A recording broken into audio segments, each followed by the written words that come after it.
Greetings, YouTube. So my wife and I watched Turning Red yesterday on Disney Plus, and it's the buzz at the moment in the animated films. It's a story of a Chinese girl coming to age at 13, trying to find her place in the world and her burgeoning individuality, which is expressed with her friend group, which is a group of three girls, three other girls. So it's this foursome that is uh, that is incredibly tight and uh, deeply involved in their own little personal dynamic and narrative. You know what friend groups are like, particularly when you're at that age. So it's a dealing with puberty and where you fit into the world, and also dealing with how you separate yourself or begin to separate yourself from your parents. At that age, people tend to begin to become the person that they will be as an adult when they are no longer with their parents or when their parents are not even here. Um, and this particular character, her main character, is named Mei Mei, apparently, which means little sister. It's a nickname. And she is the daughter of an incredibly, unbelievably controlling woman.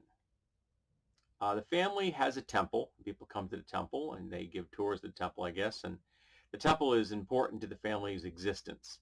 I'm not 100% sure why you would have such a commercial aspect of a temple, but apparently they do. I'm not familiar with all the ins and outs of the uh, how the temple business works. Um, and over the course of the film, she comes to realize that there is a family legacy that runs through the feminine line all the way down on the female side of her family. Each woman, when she comes of age, becomes a panda. That's not a spoiler. That's what happens. It's in the trailer. So when she is caught up in emotional states, good or bad, she bursts into the form instantaneously of a panda. It's not uh, convoluted or slow. It's not the American Werewolf in London kind of thing. It's like, and she's a panda.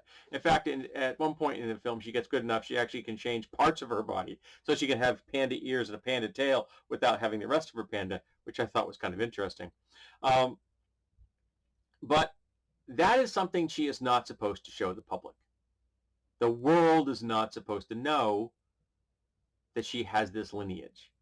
This is a secret. It's a dirty little family secret. And there is a ceremony that is conducted under a red moon, which will then lock that away forever. Hint, hint, things don't turn out quite like that.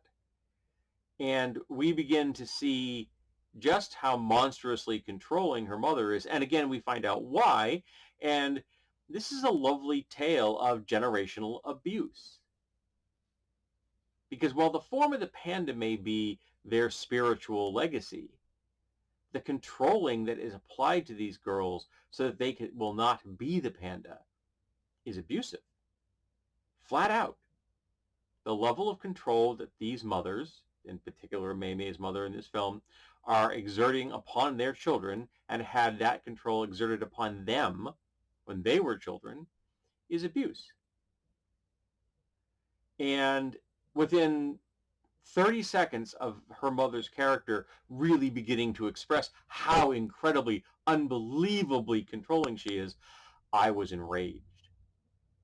Because one of the strong running themes in this is that you owe your parents. I have a news flash for you. You don't owe your parents anything. Nothing. You did not ask to be brought into this world. That was a decision made for you. They have a responsibility to you. You don't have any responsibility to them. Now, in a healthy, happy environment, you will become a family and you will want to love and respect and interact and support all those you love. I respect and support all of my friends. I don't have a healthy family dynamic. I never have. I'm never going to. Mei Mei does not have a healthy dynamic in this film. May's mother did not have a healthy dynamic. None of the women in this family have had a healthy dynamic with their families, because if they did, they'd be pandas. They'd be allowed to be themselves, but they can't. So watching this was hard for me. It was I was actually pondering whether can I actually finish watching this movie, because that controlling aspect is something that gets to me so hard. Having been raised in an abusive household, I'm very familiar with that controlling aspect of a family. Though in my case, it was a father, not a mother. It's a solid film. It ends up in a happy ending. Her supportive friends are awesome. They're just great. They're very entertaining.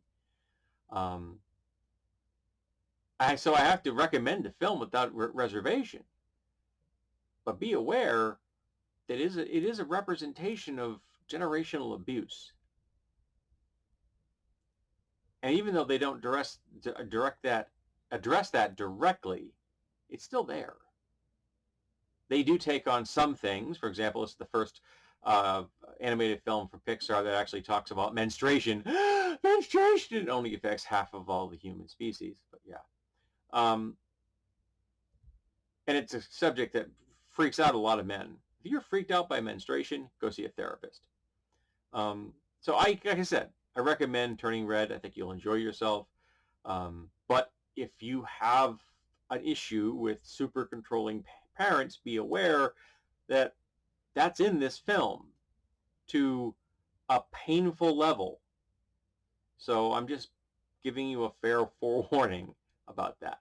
So that's Turning Red. It's a great film. If I ever find it with commentary, I'll probably watch it again. I might watch it again just for fun. But yeah, it does have some things that made it a little tough for me to view.